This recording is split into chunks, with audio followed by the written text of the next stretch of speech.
Kia ora, Joe. Nice to catch up with you here at our third consecutive week of solidarity actions with the people of Gaza. That was a very spirited speech you just gave before, and there was a big rousing cheer from the crowd. I was hoping you could give me a little recap of your messages that I can put out to the world. Well, I mean, this has been the third march in a row, and yet I've yet to see a Labour Party banner here or a Labour Party placard or flag. They're supposed to be the biggest left-wing party in New Zealand. There are women and children being killed. And yet we've had a couple of statements recently, yet they've not mobilised for these protests. So I think when the big National Day of Action comes, on August the 16th, we should put it to them. What side are you on? If you're not on a side against injustice, you're enabling the oppressor, you're enabling Israel.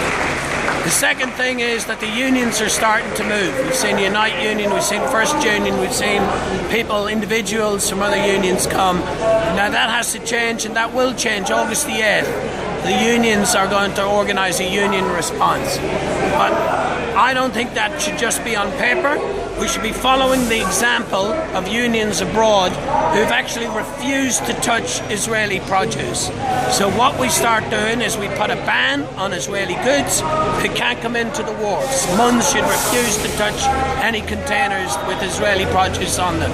Similarly, workers in places like supermarkets, for example, there should be a ban put on packing or unpacking Israeli produce, like potatoes, like oranges, a lot of things that we grow here in New Zealand that we don't need to get in terms of food miles, but also in terms of the blood that's inside these produce. We should refuse to sell them. So moving from paper resolutions to actual physical, economic, industrial blockade, political action, strikes and boycott. Wow, and we're seeing the whole world start to mobilise now in support of Gaza. Today alone I've seen photos from Chile, I've seen photos from Melbourne, I've seen a huge action in New York City today, and yet another one in London. What effect do you think this will have as the awareness continues to grow? Well, back my own home country in Ireland, there's been protests in all sorts of little small places like Ness and Enniscorthy and Wexford and Wicklow. In the bigger places like Dublin, the huge shopping main streets have been blockaded. In Belfast, the working class have painted murals in their walls alongside their own murals of struggle and blockaded outside the BBC, again putting pressure on the propaganda machine. I mean, this is unprecedented. We are seeing a real mass movement and actually breaking out of the activist ghetto, or where this was, now starting to connect up ordinary people who've got children, because that's what they're doing. They're killing children, they're bombing hospitals and schools, and it makes us furious, it makes us angry.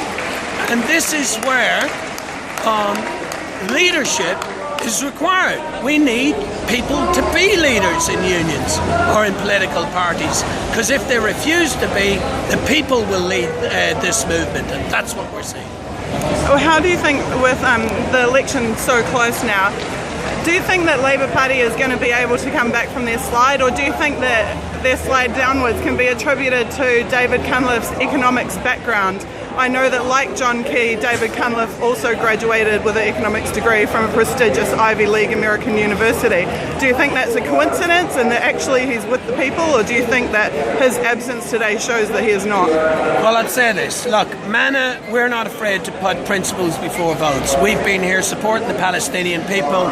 We got all the anti-Semitic slurs and the moral panic and the media witch hunt.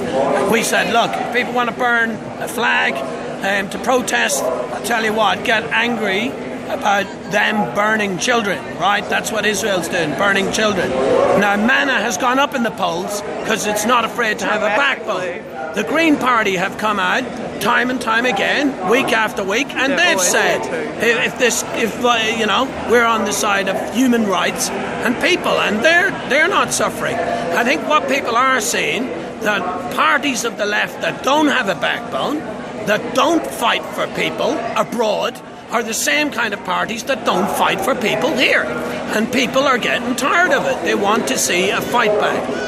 Well, I'm really pleased to be a part of it, and thank you so much for your time today, Joe. It was awesome. Cheers, thank you, and deoccupy the media. Awesome, we do every day. Bye.